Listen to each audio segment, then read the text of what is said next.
October 12, 1943. The Vosges Mountains of eastern France. 42 German scouts move through the forest in perfect formation. These are not regular Wehrmacht infantry. These are Gebirgsjäger, mountain troops, elite, the men who took Crete, the men who held the Caucasus. They don't make mistakes in terrain like this. They don't fall for ambushes. They are hunters, not prey. Their commander is Hauptmann Klaus Dietrich, 34 years old, veteran of Norway, Yugoslavia, and the Eastern Front. He's trained in alpine warfare, counterinsurgency, and partisan tactics. He knows every trick the French resistance uses: the fake supply caches, the obvious ambush points, the desperate bluffs. He's seen it all. But tonight, as his men approach what appears to be an abandoned resistance weapons depot, he has no idea that within 3 hours, every single one of them will surrender without firing a shot. Not to a military unit, not to Allied commandos, but to a 19-year-old cattle herder named Marie Dufour, who learned tactics not from military manuals, but from watching how wolves hunt sheep. By the time the sun rises on October 13, Marie would hold a record that would never be equaled: the largest force of German combat troops ever captured by a single resistance fighter. The question that would haunt German intelligence officers for the rest of the war was brutally simple. How did a farm girl with no military training become the most effective trap setter in the entire French resistance? The answer begins not in a training camp or military academy, but in the pastures of Alsace, where Marie learned something about predators that German mountain troops had forgotten. Marie Dufour was born in 1924 in a small farming village near Colmar, Alsace. Her father raised cattle, her mother kept the books. Marie was the second of 4 children, unremarkable in almost every way, except one. She could predict exactly where wolves would attack. When she was 7, her father lost 3 cattle to wolves in 1 week. The village hunters set traps at the fence breaches, the obvious entry points. The wolves never came near them. Marie said, "They won't come back there. They'll come from the North Ridge tomorrow night." Her father humored her, set 1 trap on the North Ridge. The wolves came exactly where she said, exactly when she said. By the time she was 10, she was managing the entire village's livestock defense, not because she was strong or fast, because she understood something the adults didn't. She didn't just see wolves, she saw patterns.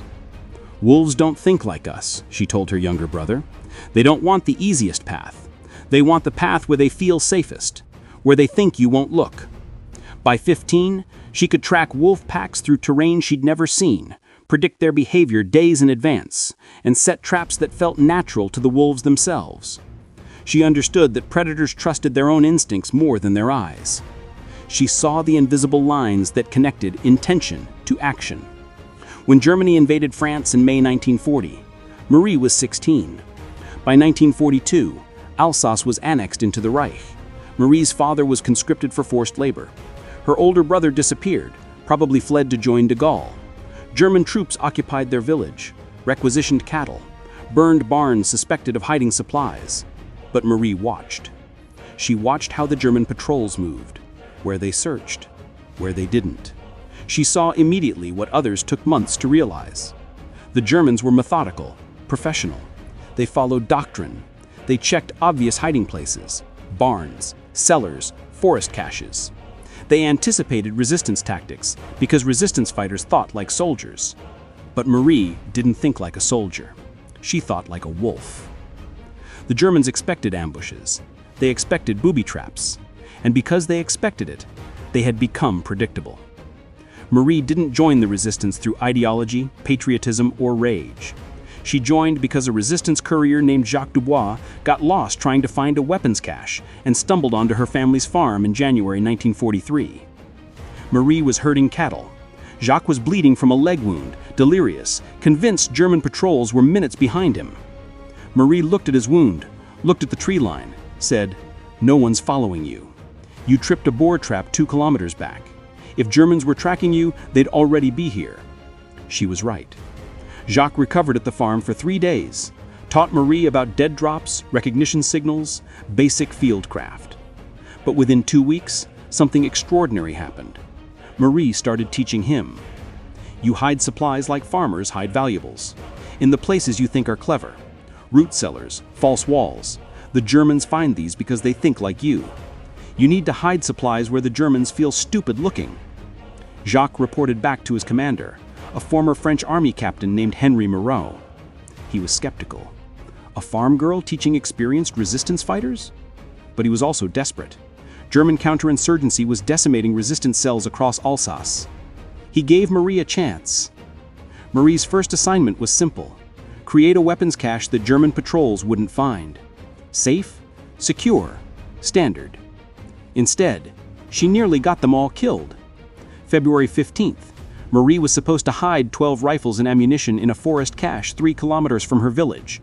Standard resistance procedure: bury it deep, camouflage it well, mark it subtly. Marie didn't do any of that. She put the weapons in plain sight, in an old sheep pen, visible from the road, with fresh tire tracks leading to it. She didn't tell anyone. 3 days later, a German patrol found it, exactly as Marie knew they would. But here's what she'd done. She'd made the cache look like a panicked amateur resistance fighter had hidden it in desperation. Fresh tracks, obvious disturbance, weapons wrapped in identifiable cloth from a known resistance sympathizer in the next village. The Germans raided that village, arrested 8 people. When Jacques found out, he was incandescent with rage. You violated every protocol. You compromised an entire network. 8 people are in Gestapo custody because of you. Moreau was there. He'd already written orders for Marie's execution. But before he gave them, he asked one question: why did you do it? Marie's answer changed everything. Because the Germans needed to find something. They've been searching for 2 weeks with nothing. Soldiers who find nothing get desperate, make mistakes.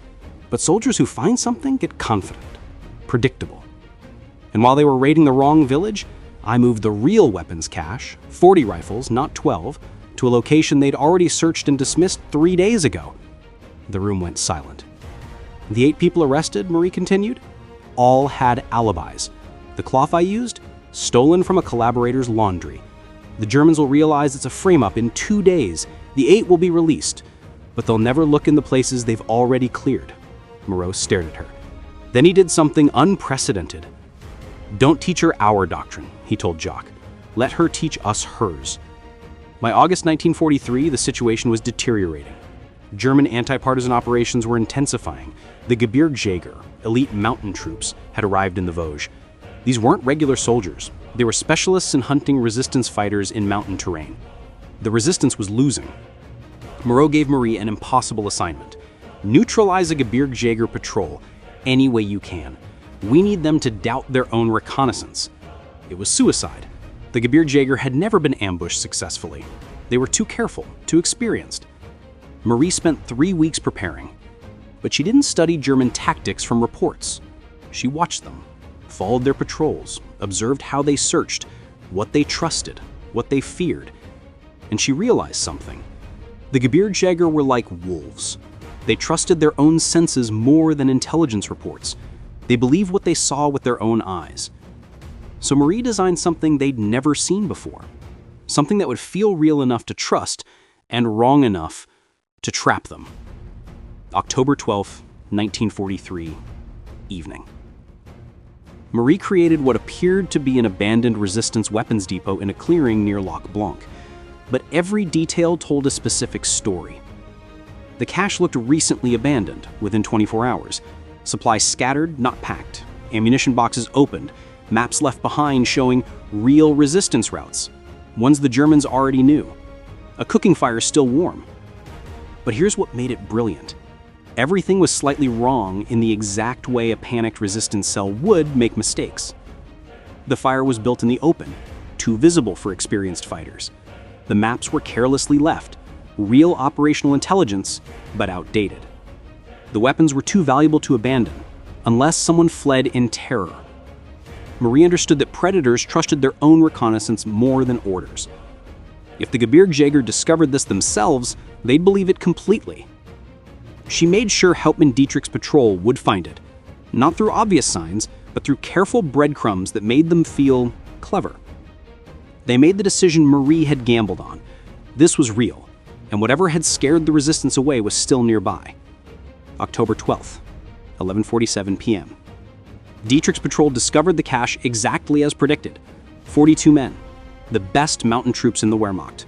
They analyzed it professionally, checked for booby traps, found none, examined the maps, real intelligence, inspected the supplies, genuine resistance equipment. Everything checked out. Dietrich made his decision. The resistance had abandoned this position in panic.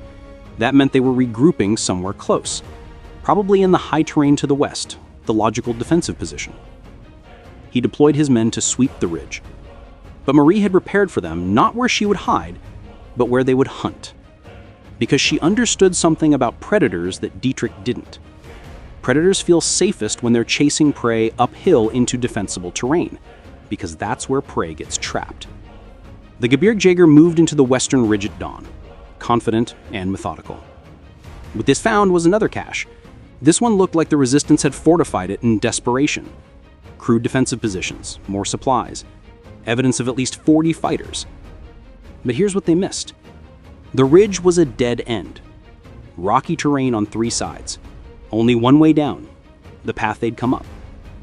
Marie had positioned herself and 6 resistance fighters, a total of 7 people, at the bottom of that path the night before. They waited. When the Gebirgsjäger realized the fortification was another decoy, they retreated down the path and found Marie standing in the open with a radio. She said in perfect German, "You're surrounded. We have the entire ridge zeroed for artillery. 60 seconds to decide." It was a bluff. There was no artillery. There were no 60 fighters. There was only Marie, 6 people with hunting rifles, and a radio that wasn't even turned on. But the Gebirgsjäger had spent 12 hours following evidence of a large, panicked resistance force. They'd seen 2 major caches. They'd observed defensive positions. Everything their own reconnaissance had shown them supported Marie's claim. And they were trapped in terrain that would be a slaughter if artillery started falling. Dietrich made the math. Surrender now, or die pointlessly. 42 elite German mountain troops surrendered to a 19-year-old cattle herder. The aftermath was chaos. German command couldn't believe it. 42 Gebirgsjäger didn't surrender, certainly not without a fight. The resistance couldn't believe it either. When Moreau arrived with reinforcements, he thought it was a German trap. It took Dietrich himself walking them through the entire operation, every planted detail, every psychological manipulation, before anyone understood what Marie had done. She hadn't trapped soldiers, she'd trapped assumptions. The operational shockwave was immediate. German mountain troops in the Vosges began second-guessing their own reconnaissance. If elite scouts could be deceived this completely, what else might be manipulated? Within a month, German counterinsurgency effectiveness in the region dropped 40%. Not because the resistance got stronger, but because the Germans lost confidence in their own senses. Marie Dufour had achieved something unprecedented. She'd made professional soldiers fear their own competence. In post-war analysis, military historians struggled to classify what Marie had done. They compared it to famous deceptions, Operation Mincemeat, Fortitude, Ghost Army. None fit. Those were large-scale strategic deceptions. This was one person, 7 rifles, and psychological architecture so precise that it convinced 42 experienced soldiers that they were facing overwhelming force. French military intel interviewed Marie in 1944. They wanted doctrine, methodology, something they could teach. But Marie couldn't really explain it in military terms. "It's like herding," she said. "You don't push cattle where you want them, you make them want to go there. You show them the safe path, and the safe path leads exactly where you need them to go." The official report concluded, Dufour's success lies not in tactical innovation, but in psychological perception that transcends conventional military thought. She ran 12 more operations before liberation, none as dramatic as October 12, but all successful. The Germans never figured out her methods because her methods weren't replicable. She simply understood predators. After liberation in 1944, Marie returned to farming. She refused military honors, declined interviews, married a local mechanic in 1947, had 3 children, raised cattle, lived quietly. She died in 1989, age 65, from a heart attack while herding cattle in the same pastures where she'd learned to predict wolves. Local obituaries noted she was a decorated resistance fighter. None of them mentioned the record. The record stands: 42 German combat troops captured by a single resistance fighter. No backup, no support, no weapons advantage. Just understanding that the best place to trap a predator is where they think they're safest. Marie never called herself a soldier. When her grandchildren asked about the war, she'd say, "I helped. Everyone helped." But the German reports tell a different story. By November 1943, Gebirgsjäger operational orders in the Vosges included specific warnings about sophisticated psychological warfare and advanced deception operations. They warned troops to distrust their own reconnaissance, to question obvious intelligence. One report specifically mentioned die Schäferin, the shepherdess, because the farm girl who learned to outwit wolves had learned something the German mountain troops never quite understood. You don't hunt prey by being stronger. You hunt prey by making them believe they're hunting you. And the best trap is the one that feels like safety. If this story moved you, share it. Hit subscribe, because history forgets people like Marie Dufour, the cattle herder who defeated elite German troops with nothing but patience and understanding. These stories disappear if we don't keep them alive. Thank you for watching.